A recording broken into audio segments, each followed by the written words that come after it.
industries mécaniques sont le premier secteur industriel en termes d'emploi et compte parmi les plus gros, avec 135 milliards d'euros de chiffre d'affaires en 2019, dont plus de 40% à l'export direct.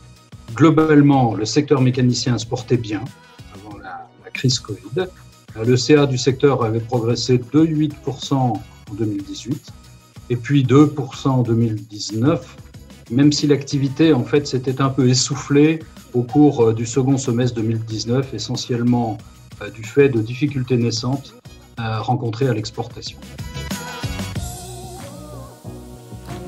En fait, les entreprises qui travaillaient dans les secteurs de l'aéronautique, du luxe, de la restauration ont vu leur chiffre d'affaires chuter drastiquement. Parallèlement, les fournisseurs d'équipements de santé ou d'équipements dans le domaine de l'industrie agroalimentaire ont été plutôt globalement sursollicités. Au début du premier confinement, nous estimions à 40% en moyenne le nombre de sites de production encore en fonctionnement. Fin mai, vers donc la fin du premier confinement, la quasi-totalité des sites industriels mécaniciens étaient ouverts, mais de nombreux sites ont pratiqué l'activité partielle. On va dire que dans l'ensemble du secteur mécanicien, on a estimé l'activité des entreprises autour de 85%. Aujourd'hui, l'activité en moyenne souffre d'un manque de commandes des secteurs clients.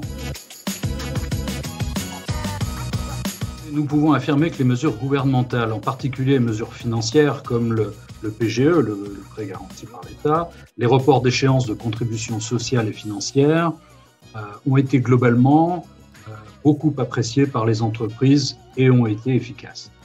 L'activité partielle dans un premier temps, puis l'activité partielle de longue durée sont également deux outils mis en place par le gouvernement qui ont été très appréciés par nos adhérents, tout particulièrement par ceux dont les secteurs clients ont été sinistrés. Et puis, les sujets de l'assurance crédit nous ont beaucoup préoccupés, nous ont d'ailleurs conduit à inviter le médiateur du crédit à un de nos conseils d'administration pendant le confinement. Les garanties apportées par l'État à travers les garanties de type CAP et plus ont largement été évoquées lors de nos travaux. Premières annonces gouvernementales, la FIM s'est pleinement mobilisée pour accompagner les entreprises mécaniciennes adhérentes de ces syndicats dans cette période si particulière. En tant que corps intermédiaire, la FIM a été depuis le début de la crise le point d'entrée du secteur pour les ministères et les parlementaires, pour apporter son éclairage sur la situation économique des différents secteurs d'activité et puis pour se faire le relais de la réalité de terrain. Alors la FIM a créé un espace dédié Covid-19 sur son site fim.net que nous avons exceptionnellement ouvert gratuitement aux entreprises non adhérentes. 4 rubriques étaient alimentées quotidiennement. Une rubrique d'information générale récapitulant les mesures prises par le gouvernement depuis le début de la crise sur l'ouverture des sites industriels, sur les responsabilités de l'employeur. Une rubrique concernant les mesures de soutien financier d'ordre fiscal. Une rubrique concernant les relations contractuelles, force majeure dans les marchés publics, modèle de lettres pour répondre à des injonctions clients, etc. Et puis une rubrique avec les mesures d'ordre social, l'activité partielle, les congés payés, les RTT. La FIM a également élaboré un protocole de reprise d'activité dès début avril, avec des mises à jour au fil de l'eau en fonction des évolutions réglementaires. Le protocole FIM était en fait destiné essentiellement à permettre aux entreprises de rester ouvertes, ce qui était un enjeu majeur pendant la crise. Et puis enfin, la FIM a préparé des propositions d'accompagnement de l'économie et des entreprises pour la sortie de crise, pour répondre aux demandes de la DGE du ministère de l'économie. Et nos propositions ont fait l'objet d'une note adressée au cabinet de l'Élysée, de Matignon, de Bercy, à la DGE, aux régions, et puis au réseau parlementaire FIM, à France Industrie, à l'UIMM, avec de très bons retours. C'est important de profiter de la période actuelle pour construire l'économie de demain.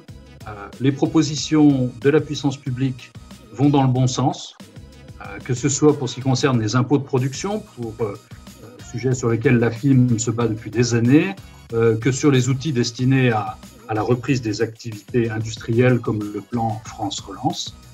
D'ailleurs, la FIM avec le CETIM, en partenariat avec BPI France, vient de lancer la plateforme Boost French Fab, destiné à réunir sur une même place les communautés des offreurs de solutions technologiques français et celles des lauréats de France Relance, c'est-à-dire les entreprises dont les projets d'investissement ont été retenus par la puissance publique.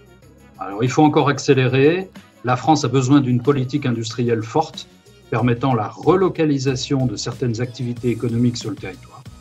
Il convient de ne pas oublier, négliger les actions de politique industrielle horizontale, transsectorielle.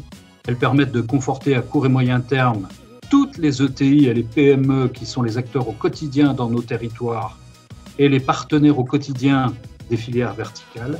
Une politique d'achat équitable et responsable, notamment de la part des grands groupes industriels, est primordiale.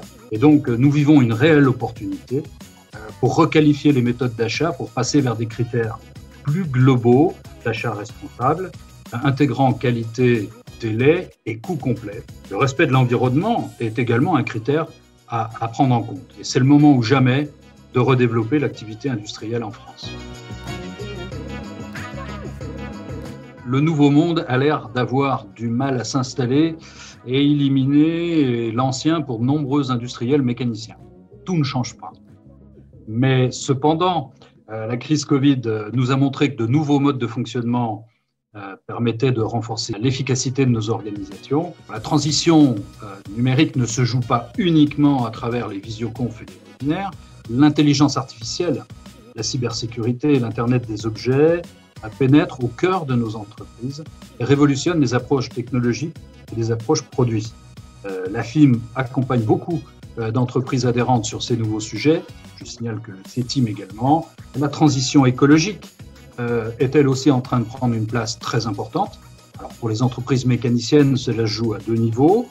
En interne, les entreprises améliorent leur performance écologique en modernisant leurs outils de production, en réduisant leur propre impact écologique. Mais pour les fabricants mécaniciens d'équipements de production destinés à tous les secteurs industriels, c'est également une formidable opportunité pour revisiter la gamme des produits proposés aux clients, pour intégrer des produits plus propres, moins énergivores, plus verts. Et puis, dans l'esprit d'accompagner les industriels sur ces nouveaux sujets, la FIM a décidé d'ouvrir l'accès à sa lettre quotidienne d'information dont je parlais tout à l'heure, de l'ouvrir aux entreprises et organisations non mécaniciennes. Et cet abonnement est en train de monter en puissance. Il traduit une évolution majeure pour nos organisations professionnelles très traditionnelles.